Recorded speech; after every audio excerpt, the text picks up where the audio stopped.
밤낮의 햇살은 뜨겁지만 그늘은 시원한 초여름 날씨가 계속되고 있는 계절입니다. 이런 싱그러운 날에 저희 도란숲 숲지기들은 남한산성으로 소풍을 다녀왔답니다. 초록초록한 나무 사이로 호젓하게 이어져 있는 산성길을 따라 도란도란 이야기 나누며 정말 즐거운 시간을 보냈는데요. 인조가 병자호란 때 삼전도로 항복하기 위해 나갔다는 서문도 직접 가보았어요. 정말 가마는커녕 말도 타고 지나지 못할 만큼 좁고 낮은 문이더군요. 엄동설안의 이 문을 나서며 인조의 머리에는 어떤 생각들이 떠올랐을까요? 김훈 작가는 소설 남한산성에서 관념의 말과 삶의 길 사이에 끼인 인간의 방황과 고뇌를 표현하고 싶었다고 합니다. 영광과 자존만 역사를 구성하는 게 아니라 치욕과 모멸 또한 역사의 중요한 일부라는 김훈님의 말을 새기며 오늘 방송 시작해 보려고 합니다. 안녕하세요. 저는 도란숲의 파드마입니다. 톡톡 남한산성 시리즈는 조선왕조 실록에 기록된 남한산성을 찾아서 읽어드리는 시간입니다. 방송을 통해서 우리의 남한산성과 더 가까워지기를 바라는 마음입니다. 오늘은 네 번째 시간으로 인조가 공들인 남한산성 진행해 드리겠습니다. 오늘도 저와 함께 실록도 읽고 대화도 나눌 출연자분들 소개해 드리겠습니다. 오늘의 게스트 도란숲의 MG 감성을 대표하는 토리님 나오셨습니다. 안녕하세요. 반갑습니다. 다음은 임금 전문 연기 맡으신 옥토끼님 어서 오세요. 네, 안녕하세요. 다양한 목소리의 주인공 햇살님 반갑습니다. 안녕하세요. 자, 해외 순방을 마치고 돌아오신 클로버님 환영합니다. 순방이라니 조금 머쓱한데요. 그래도 역시 한국 돌아오니 좋긴 합니다. 네.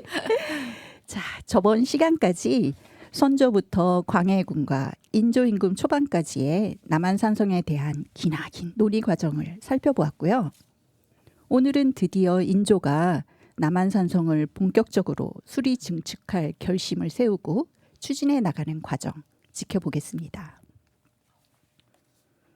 인조 3년 1625년 7월 26일 남한산성에 행궁을 짓도록 명령하였습니다. 행궁은 원래 임금이 지방 순시 중에 숙소로 쓰기 위한 임시 궁궐입니다. 인조는 남한산성에 행궁뿐 아니라 사직과 종묘도 배치해서 남한산성이 조정의 위용을 갖추고 비상시 임시 수도 역할을 할 수 있도록 계획했는데요. 청나라와의 전쟁을 염두에 둔 대비책이라고 할 수 있습니다.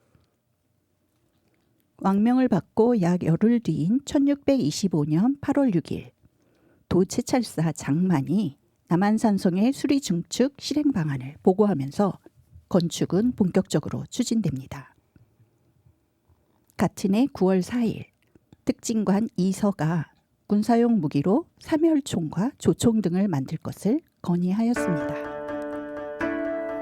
이서 군사 보급 무기인 사멸총 1000자루, 조총 1000자루를 특별히 만들어 경기도 군병에게 나누어 주고 그 나머지는 남한산성에 저장해 두는 것이 어떠하겠습니까? 인조는 이서의 건의를 받아들여 실행하도록 하였습니다. 사멸총은 구멍이 3개인 휴대용 화포인데요. 가끔 사극에서 보셨을 텐데요. 조총처럼 방아쇠를 당기는 게 아니라 불을 붙여서 탄환이 발사되는 무기입니다. 이틀 후인 9월 6일 이서가 남한산성을 수호하고 양식을 저장할 대책을 강구하기를 청하였습니다. 이서 장수를 정해 남한산성을 수호하고 또 양식을 저장할 대책을 강구해야 합니다. 비변사 광주의 목사가 성내로 들어가 지키게 하고 충청, 전라, 경상도는 생선과 소금을 내게 하고 황해도의 감사는 곡식을 사들여서 군량을 돕게 하며 수군 통제사도 생선과 소금을 마련하여 곡식을 사들이는 용도로 삼게 해야 합니다. 인조는 이번에도 신하들의 의견에 그대로 따랐습니다. 1626년 3월 17일 비변사에서 남한산성 완성에 필요한 비용 마련을 건의하였습니다. 비변사 남한산성의 수리 증축을 마쳤으나 아직 완성되지 못한 곳이 많습니다. 장마철이 닥치기 전에 공사를 마치려고 하나 곤란한 일이 있습니다. 공사 투입 인력에 필요한 급료와 물품이 당초에 준비한 것이 이미 바닥이 났습니다. 그런데 암행어사의 감찰 결과 물고기 한 마리, 종이 한 장도 외부기관에 요청할 수가 없는 상황입니다. 광주는 남한산성을 관할하는 지역인데 여러 가지 공납해야 할 물품들 가운데 한 가지도 산성을 위하여 감면해 준 것이 없습니다. 지금 서쪽 지방으로 운송할 군사 식량과 군수 물자를 걷고 있는데 광주의 쌀도 운송해야 할 대상에 들어 있습니다. 그 쌀을 산성으로 옮겨 바치게 한다면 한편으로는 군량의 보탬이 되고 한편으로는 민심을 위로할 수 있겠습니다. 인조는 비변사의 의견에 그대로 따랐습니다. 1625년 7월에 왕명으로 착수된 남한산성 수리 증축은 햇수로 2년째인 다음해 9월에 완성 단계에 이릅니다. 1626년 9월 12일 남한산성이 완공되어 논상하고 군량 비축 방안을 마련토록 하였습니다. 인조 남한성이 내륙에 위치하고 있으나 실로 천엄의 요새지인데 환란이 있기 전에 미리 대비하는 것은 우연한 뜻이라고 할 수는 없다. 다행히 일을 맡은 신하들이 힘껏 직무를 수행하고 승려들이 열심히 일해준 덕분에 8km에 달하는 성이 2년 만에 완공이 되었으니 이렇게 빨리 이룬 공력은 청고의 예를 찾기 어렵도다. 내가 매우 기쁘게 생각하노라. 공사를 감독한 실무진에게 관할 부처에서 각별히 논상하여 우대하는 은전을 보이라. 그리고 비변사로 하여금 군량을 비축할 방법을 강구하여 후일 반드시 지킬 수 있도록 하라. 1626년 10월 2일 비변사가 남한산성의 군량 조달책을 보고하였습니다. 비변사 신들이 삼가 생각하건대 남한은 바로 온조가 수백 년 동안 도읍으로 정하였던 곳으로서 지형의 험하기가 한 사람이 문을 지키면 10,000명이라도 열 수 없을 정도입니다. 더구나 이번에 그곳에 쌓은 성이 매우 견고하고 치밀합니다. 식량이 준비된다면 반드시 수비해낼 수 있는 곳입니다. 그러나 식량이 없다면 아무리 견고하고 험한 요새라도 아무 소용이 없습니다. 지금 강구해야 할 것은 이 식량 문제 한 가지뿐입니다. 그런데 우리나라의 군량은 이미 명나라 모문룡 장군의 군대 식량 보급으로 바닥이 나서 아무리 애써 마련해 보려 해도 특별한 방책이 없습니다. 지금 최선의 방법은 광주의 논밭이 겨우 600만 평 정도이지만 국가에서 이 한 고을의 세입을 손해보더라도 산성에다 소속시키는 것입니다.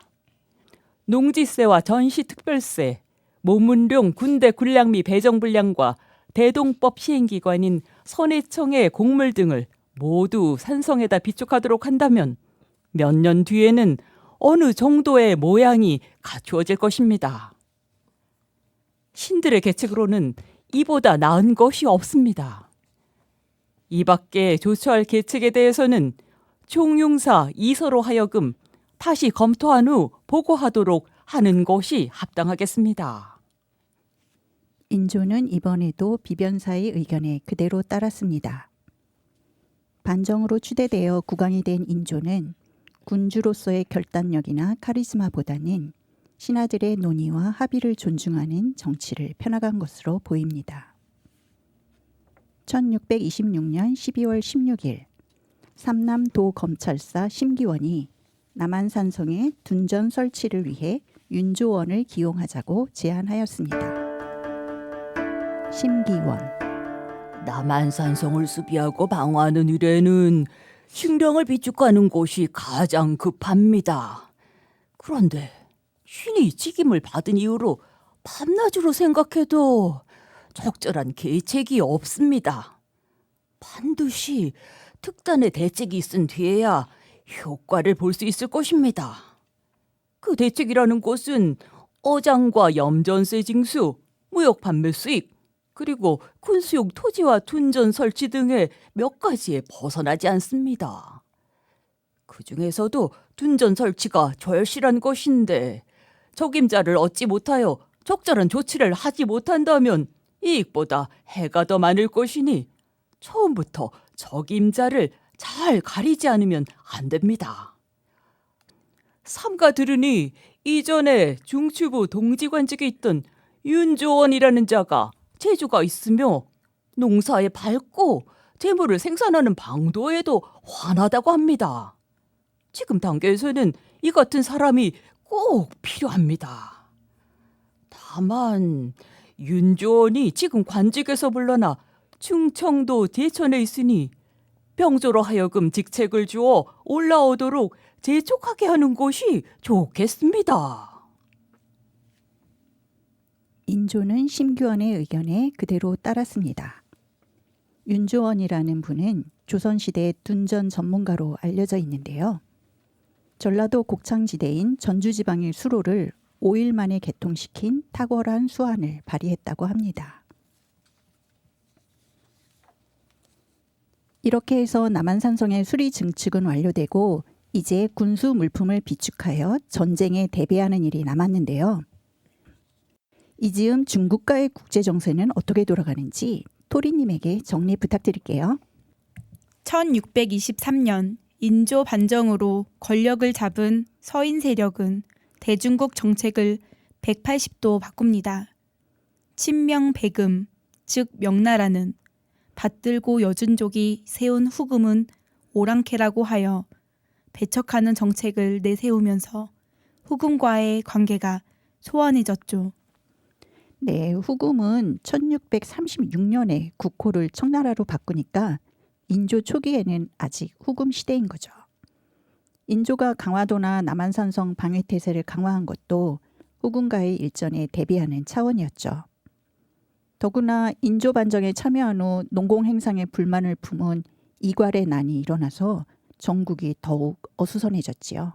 네, 반란에는 실패했지만 후금으로 도망간 잔당은 광해군의 폐위와 인조 즉위의 부당성을 호소하고 조선의 국방력이 약하다는 비밀을 후금에게 일러바칩니다.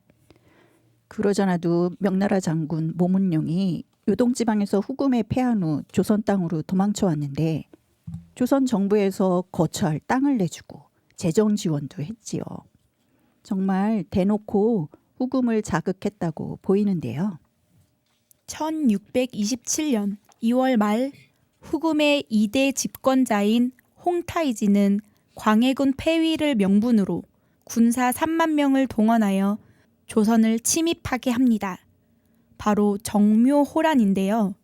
후금의 부대는 3월 1일 의주 점령을 시작으로 3월 10일에는 평양성에 도착합니다. 단 열흘 만에 일어난 일입니다. 깜짝 놀란 인조는 강화도로, 소현세자는 전주로 피난길에 오르지요. 예, 하지만 조선도 쉽게 무너지지는 않았지요. 나라가 위태로울 때마다 자발적으로 곳곳에서 의병이 일어나고 이들이 청과의 전투에서 승리를 거둡니다. 당시 명나라와도 전쟁 중이었던 후금은 명과의 전쟁에 집중하기 위해 조선의 강화를 제의하고 1627년 4월 18일 청과 조선은 형제 관계를 맺기로 합의하고 정묘호란은 끝이 납니다. 네, 하지만 이 형제의 약속은 훗날 더 큰 재앙인 병자호란의 불씨가 되지요. 1627년 3월 4일 후금이 침입한 사실이 급보로 올라오자 인조는 신하들과 대책을 논의합니다. 접반사 원탁. 이달 13일에 후금의 군사가 의주를 포위하고 접전하였는데 승패는 모릅니다. 정주 목사 김진. 14일에 후금의 군대가 와서 평안도의 능안을 포위하였습니다. 이미 선천과 정주까지 바짝 다가왔으니 얼마 지나지 않아 안주에 도착할 것입니다. 인조. 아휴, 적이 만일 거침없이 쳐들어온다면 관서지방은 미처 구제할 수 없을 듯하구나. 장만. 남쪽에 위치한 충청도와 전라도, 경상도는 속히 징병투록하고 황주, 평서는 급히 무관별장을 보내는 것이 좋겠습니다. 인조. 그리 하도록 하라. 헌데 이들이 명예 모문룡 장군을 잡아가려고 온 것인가? 아니면 전적으로 우리나라를 침략하기 위하여 온 것인가? 장만. 특건데 홍태 실현자가 매번 우리나라를 침략하고자 했다는데 이자가 만약 이 일을 맡게 되면 반드시 그 계획을 성취시킬 것입니다. 이귀. 황해도, 인천, 강화도 등의 해서지방도 반드시 지켜지게 될지는 보장하기 어려우니 강화도를 피난처로 정해놓았다가 만일 안주에서 전쟁에 졌다는 소식이 오거든 상께서는 곧바로 강화도로 옮기셔야 합니다. 인조. 그런 의노는 서서히 하라. 오윤겸. 병조 판서를 속히 정하고 남한산성을 이서로 하여금 맡아서 통제하도록 하는 것이 좋겠습니다. 김유. 남한산성 이외에도 긴급한 곳이 많은데 하필 남한산성을 먼저 할 이유가 무엇입니까? 인조. 남한산성을 버릴 수는 없다. 이서장군, 산성의 군량미를 어떻게 계속해서 마련할 것인가? 이서. 선해청의 춘둥미를 산성에 드리고자 합니다.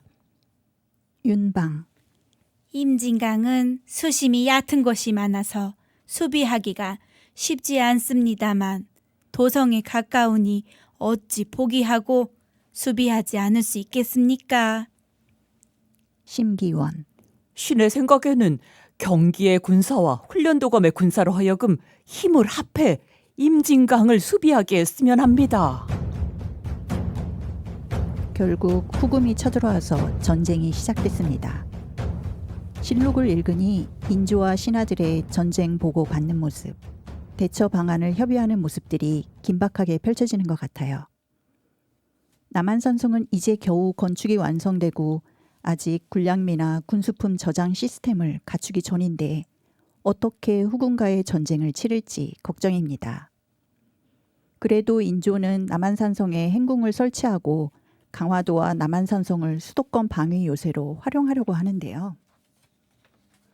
그런데 신하들이 지적한 대로 북에서 내려오는 적은 임진강에서 저지해야 수도 방위가 될 것 같은데 인조는 남한산성 수호를 고집하네요. 본인이 공들인 산성이라 그럴까요? 다음 회에는 정묘호란의 피바람 속에서 남한산성에는 어떤 일들이 발생하는지 지켜보도록 하겠습니다. 오늘 출연해 주신 토리님, 클로버님, 옥토끼님, 햇살님 수고하셨습니다. 감사합니다. 감사합니다. 톡톡 남한산성 지금까지 진행의 파드마, 게스트 토리, 인조 옥토끼, 비변사 햇살, 신하 햇살 클로버 토리, 음악 아람브라 앙상블 꽃날, 창고문헌 조선 왕조실록 국사편찬위원회, 제작 지원 성남문화재단 성남미디어센터였습니다.